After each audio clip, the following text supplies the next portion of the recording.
오늘 본문은 지난주에 살핀 마태복음 주기도와 평행하는 그런 본문입니다. 하지만 마태복음과 좀 다른 점이 있어요. 그것은 누가복음은 주기도를 가르친 그 배경을 먼저 더하고 있습니다. 그래서 기도를 마치신 예수님께 한 제자가 가서 이제 기도를 가르쳐 달라고 이렇게 요청하는 것으로 이 내용이 시작되고 있습니다. 여기에서 우리가 한 가지만 생각했으면 좋겠습니다. 오늘날에 많은 이들이 하나님이 내게 필요한 것을 다 아시니 우리가 기도할 필요가 있나? 라고 이렇게 말하는 이들을 심심치 않게 교회 안에서, 특별히 신앙생활 되게 오래 한 사람들 안에, 그것이 익숙한 사람들 안에서 그런 말을 하는 것을 듣게 됩니다. 우선 기도를 간구로만 오해했다라는 것을 우리는 먼저 이 질문에서 알 수가 있고요. 두 번째는 하나님이 필요한 모든 것을 아시니 구할 필요가 없다라고 오해하는 것입니다. 이 두 가지 오해가 이 안에 있는 것 같습니다. 이렇게 오해하는 이들은 삼위일체이신 예수님이 가장 많이 기도하신 분이시라는 사실을 놓치고 있습니다. 만약에 하나님이 다 아시니 알아서 채워주실 걸 하고 기도를 하지 않는 게 정당화된다면, 예수님은 하나님의 모든 걸 알고 계시고 그리고 그 뜻도 알고 계시고 모든 계획도 알고 계시고 그런 능력도 있으신 분이시잖아요. 근데 그분이 더 기도하고 계십니다. 그런 의미에서 우리는 기도란 간구를 넘어서는 것이라는 사실을 깨닫게 됩니다. 더하여서 기도는 하나님과의 친밀한 대화 가운데, 관계 가운데 모든 것을 간구하는 것입니다. 이 측면들을 기억하면서 오늘 본문으로 좀 더 들어가 보시게요. 저는 주님의 그 기도 습관을 보면서 아무튼 현대에 그 유행하는 하나님이 다 아시는데 라며 정해진 그 기도를 하지 않는 것은 결코 경건한 믿음일 수 없다라는 사실을 분명하게 확인할 수 있다고 믿습니다. 기억하십시오. 주님이 우리에게 필요한 것을 아시니 중언부언 기도할 필요가 없다라는 말씀하셨습니다. 그렇지? 간구하지 말라는 말씀하지 않으셨습니다. 또 하나님이 선한 아버지이시기 때문에 염려함으로 기도할 필요는 없다는 말씀하셨습니다. 그러나 기도할 필요가 없다, 간구하지 말라는 말씀은 하지 않으셨습니다.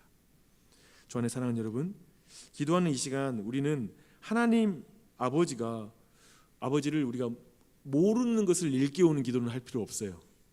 그분이 모르겠지, 내 마음 이런 거 모르겠지, 내 필요한 거 모르겠지 하면서 깨우듯이 중언부언할 필요는 없습니다. 주님이 아는 것을 인격적으로 하늘 아버지께 감사함으로 간구하시길 바랍니다. 그런 은혜가 있길 바랍니다. 아멘. 이제 제자들의 기도를 보시겠습니다. 제자들은 예수님께 기도를 가르쳐 달라고 요청합니다. 우선 누가복음에는 마태복음이 말한 이렇게 기도하지 말라라고 한 그 부분은 나오지 않습니다. 매우 훨씬 간략한 기도문을 우리에게 말하고 있습니다. 더하여 마태복음은 주기도 가르침 이후에 용서와 금식에 관한 교훈을 이어서 말하고 있거든요. 하지만 누가복음은 다른 내용을 더하고 있습니다. 누가복음은 열심으로 기도해야 된다라는 걸 가르치고 있는 게 누가복음의 특징입니다. 지난주에 우리가 주일날 주기도의 그 내용에 대해서는 어느 정도 다뤘기 때문에 오늘 이 시간에는 그 내용을 다루지 않겠습니다. 주기도에 이어서 이제 예수님께서 말씀하신 기도에 대한 가르침을 보도록 할게요. 예수님께서는 담대하게 기도할 것, 그리고 간절하게 기도할 것에 대해서 이제 강조해서 말씀하고 있습니다. 먼저 이런 질문으로 시작하세요. 만약 여행 중에 있던 친구가 밤중에 집에 찾아왔는데 대접할 것이 너희에게 없었다. 그때 너가 이웃 친구에게 가서 빵 3덩이를 빌리려고 한다면 그 이웃 친구가 안 된다, 우리 가족이 다 잠들었으니 가족 깨우면서 일어나서 너에게 떡덩이 줄 수 없다 라고 이렇게 말하겠느냐라고 이렇게 물으십니다. 예수님의 대답은 설사 그 이웃 친구가 친구 관계 때문에 주지는 않을지라도 그 강청함 때문에, 이 강청함에 대한 원어의 뜻은 뭐냐면 대담함 그리고 뻔뻔스러움이란 뜻입니다. 그 대담함과 뻔뻔스러운 강청함 때문이라도 줄 것이라고 이렇게 말하고 있습니다.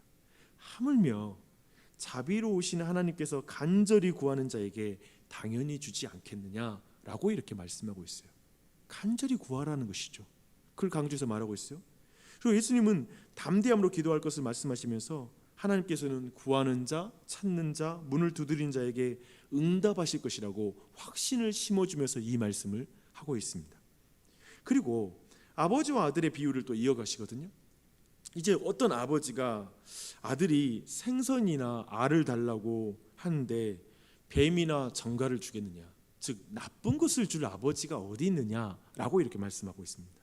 악한 아버지라도 좋은 것을 자식에게 주려고 하는데 하물며 선하신 아버지께서 구하는 자에게 가장 좋은 것 성령님을 주지 않겠느냐라고 이렇게 말씀하고 있습니다. 그러므로 하나님의 자녀된 자들은 아버지께서 하나님으로부터 가장 좋은 것을 예수님께서 우리에게 주실 거라는 것, 그것을 믿어 의심치 말라는 것이죠. 그래서 우리가 기도할 땐 하나님이 가장 좋은 것을 주신다는 확신을 가져야 된다고 말하고 있습니다. 그리고 나서 13절에 이 성령을 주신다라는 이 표현, 사실 이 표현은 방금 전에 주기도와 연관시킨다면 주기도의 간구 부분이 뭐예요? 우리에게 일용할 양식을 주시옵고, 그리고 우리에게 우리가 다른 사람을 용서한 것 같이 나의 죄를 용서해 달라고 하는 그 기도가 주기도 부분의 간구의 부분이잖아요. 그 간구에 대한 부분에 대한 응답으로 성령을 주겠다는 거예요. 그렇게 해석할 수가 있습니다. 그렇다면 오직 성령으로만 우리는 정말 배부를 수 있고 참되게 만족할 수 있고, 그리고 오직 성령으로만 용서할 수 있다, 그 모든 능력이 거기서 온다라는 그 말씀으로도 우리가 충분히 이해할 수가 있습니다. 네, 저는 이제 말씀을 정리해 볼게요. 우리는 지금 서두에서 이거 나눴잖아요. 하나님이 내게 필요한 것을 이미 아시니 기도할 필요가 없다라고 말하는 사람들의 문제, 이렇게 말하는 것에 대해서 예수님을 통해서 우리는 그럴 수 없다라는 것, 그것에 대해서 우리는 살폈는데요. 기도하지 않는 문제에 대해서 살펴봤습니다. 동시에 저는 그와 관련된 또 다른 질문이 하나가 우리가 생각해 봐야 될 질문이 있다고 생각합니다. 이것입니다. 하나님이 다 아시는데 왜 그렇게 간절하게 기도해? 하나님이 그렇게 다 아시는데 왜 그렇게 강청하면서 기도해? 라고 말하는 부분 말입니다. 제가 순복음교회 출신이잖아요. 그래서 저는 아직까지 그때 배운 기도에 대한 그 간절하게 구하라, 강청해서 기도해야 된다는 그 가르침이 여전히 제게 있는 것 같아요. 근데 물론 저는 그 중간에 하나님은 다 아시는데, 장로교회에 와서 그런 말 많이 들었어요. 그 간절하게 구하는 것에 대해서 약간은 비웃는, 뭐 하나님 모르는데 왜 이렇게 하나님 귀가 없나, 왜 이렇게 크게 소리 지르면서 기도해, 이런 말은 우리가 아마도 익숙하게 들었을 것입니다. 하나님 다 아시는데 왜 그렇게 강청해? 이런 것에 대한 말을 들었습니다. 저는 그래서 참 고민이 많았던 것 같아요. 근데 예수님은 우리에게 담대하게 간절하게 기도할 것을 말씀하고 있습니다. 어쩌면 우리에게 대담하게 간구할 걸 말하고 있습니다. 이렇게 되면 좀 벌써 걱정되는 게 있잖아요. 뭘 걱정하냐면 자기 욕심을 대담하게 뻔뻔하게 막 간절하게 구하면 하나님 응답해 주신다는 말인가, 이런 생각도 들 수 있고요. 자기 제목을 하나님보다 더 사랑함으로 뻔뻔하게 기도하는 것까지 하나님 응답해 주신다는 말씀인가요? 이런 질문이 생길 수 있어요. 더하여 그렇게 기도해서 응답되지 않으면 어떻게 되나요? 그러면 시험이 들지 않을까? 강청해서 기도했는데 어쩌면 우리는 그렇게 기도했는데 응답이 안 된 경험들이 있거든요. 그래서 어느 순간에 강청해서 기도한다, 간절히 기도한다, 뭔가 주님 앞에 정말 담대하게 기도한다라는 어떤 감각을 잃어버린 거예요. 그래서 우리 기도 생활이 너무나 힘을 잃어버리고 기도할 때마다 정말 소리내서 기도를 못하는 거죠. 그리고 정말 간절하게 기도하는 법을 잃어버린 거예요, 많은 사람들이. 저는 이 주제가 너무 중요한 것 같아요. 어느 순간 우리 안에 너무나 정말 하나님 앞에 소리 지르고 외쳐서 기도하고 정말 주님 앞에 강청하는 기도들이 너무 많이 사라진 것 같습니다. 근데 저는 이것에 대해서 사무엘하 12장 16절 이하에 다윗이 밧세바를 통해서 얻은 첫 번째 아이를 여호와께서 치시는 장면과 이어지는 다윗의 기도와 그것을 통해서 우리는 중요한 교훈을 오늘 말씀과 연결해서 우리가 배울 수 있다고 생각합니다. 아시는 것처럼 다윗은 이미 나단 선지자를 통해서 그 첫째 아이가 죽을 거라는 말씀을 듣습니다. 근데 그대로 이제 여호와께서 치셔서 아이가 시름시름 앓자 다윗이 어떻게 태도를 하냐면요, 이제 그 아이를 위해 하나님께 간구하기 시작했다라고 성경은 말하고 있습니다. 매우 담대합니다. 하나님의 뜻을 이미 알았잖아요. 하나님의 뜻은 그 아이를 하나님께서 치신다라는 걸 이미 알았는데도 그는 아이를 부둥켜 안고 밤새도록 기도했다고 말합니다. 밤새도록 그 아이를 두고 하나님 앞에 살려달라고 외치는 것입니다.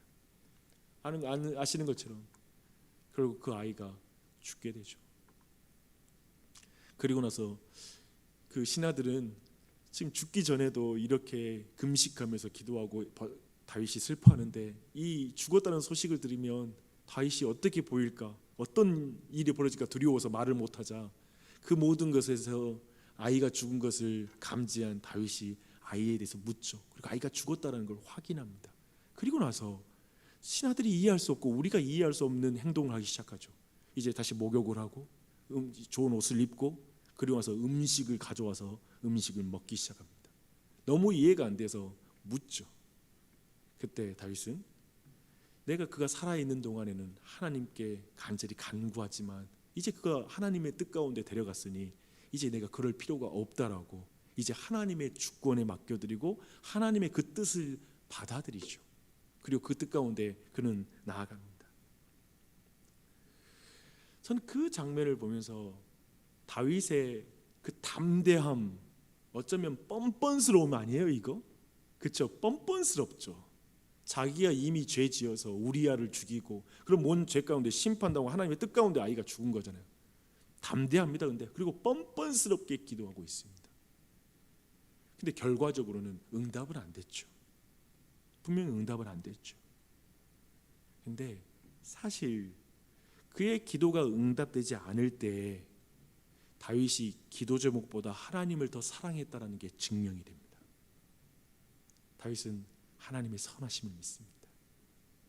그리고 그분이 얼마나 좋은 분인지 어떤 아버지이신지 잘 알고 있습니다. 그래서 그 뜻을 받아들이고 있습니다. 그런 의미에서 저는 여기에 간청과 그리고 담대함이라는 게 도리어 하나님을 더 사랑할 때, 기도 제목보다 하나님을 더 사랑할 때 우리는 더욱더 하나님 앞에 강청하고 그리고 담대하게 정말 하나님 뜻을 어쩌면 알면서도 하나님 그런데 나는 이러고 싶어요. 심지어 사실 우리의 삶에서는 하나님의 뜻인지 아닌지를 알 수 있는 건 없거든요. 성경이 써지니까 다윗이 이미 알았다는 게 나오는 거지. 우리 중 누구도 어떤 사건이 있을 때 우리에게 와서 하나님 뜻은 이거야라고 분명하게 말할 사람은 이 땅에 있지 않습니다. 항상 그 부분을 모르죠. 근데 지금 다윗은 이미 알매도 불구하고 하나님 앞에 담대하게 강청하고 있죠. 그런 의미에서 저는 여러분이 이 부분을 분명히 기억하고 나아갔으면 좋겠습니다. 누가는 지금 비유를 통해 자비로운 하나님께 간절히 구하는 것, 어떤 면에서 매우 강청하여 기도하는 것에 대해서 열려 있습니다. 저는 지난 주일에 주기도를 강의하면서 마지막에 기도에 있어서 위축되는 문제에 대해서 한번 나눴어요. 기도 제목 검열하는 것이죠. 내가 이런 기도를 해도 될까? 이런 기도 제목으로 나갈 수 있을까? 그런데 그것보다 도리어 그 응답이 되지 않아도 난 하나님을 신뢰해, 하나님을 사랑해, 하나님의 뜻은 가장 선한 거야, 하나님의 계획은 분명히 이루어져, 이 사실을 정말 믿는다면 도리어 우리는 우리의 모든 강청을 주님 앞에 드릴 거예요. 간절하게 아뢰올 수 있어요. 그리고 그것이 응답되지 않을지라도 괜찮아요. 그것도 기도예요. 우린 100% 성공하고 응답받는 기도가 최고의 기도가 아니라, 아니요, 거절될 수 있어요. 그렇게 아뢰는 거예요. 오늘 이 말씀의 의미, 이 내용의 의미를 깊이 이해했으면 좋겠습니다. 하물며 하나님 아버지께서 어찌 우리의 기도를 듣지 않으시겠습니까? 왜 좋으신 성령님을 주지 않겠습니까? 그 하나님을 신뢰하십시오. 하나님 아버지를 믿으십시오. 그분이 들어주실 거고요. 그러니까 악한 자도 강청하는 것으로 듣거든요. 근데 하나님은 우리가 그러야 아니지 않을지라도 들으시는 분이신 거죠. 그래서 이 아침에도 간절히 기도하세요. 간절히 하나님 신뢰하면서 힘껏 기도하세요. 얼마나 마음이 좋습니까? 얼마나 마음이 놓입니까? 그런 하나님 아버지께 기도하니 말입니다. 그런 아침이 되시길 바랍니다. 기도하겠습니다.